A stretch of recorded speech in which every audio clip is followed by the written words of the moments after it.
Fel mae'n digwydd, rwy'n hyfforddi rygbi gyda ieuenctid, gyda clwb rygbi Nant Conwy.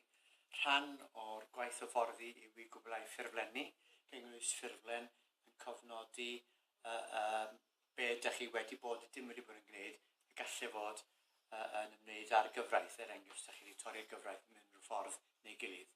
Mae'n wrth gwrs mwyn diogelwch pobl ifanc. Yn y lle cyntaf ges i'r ffurflen yma, yn Saesneg, nes i ofyn amdano yn y Gymraeg.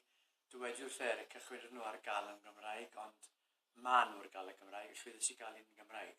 Ond wedyn, yn gystal hynny, mae ail ffurflen i'w gwblhau, yn nodi unrhyw troseddau gallech chi fod wedi ymwneud â nhw, neu wedi torri gyfraith mewn rhyw ffordd neu gilydd. Mae'r ein cael ei gynhyrchu gan yr undeb rygbi hunan, maen nhw'n uniaith Saesneg. Mae'r ffurflenni yma yn mynd i bob clwb rygbi reit ar draws Cymru, yn bryd pob un fforddwr llenwi'r ffurflen yma, lle bynnag ydych chi yng Nghymru.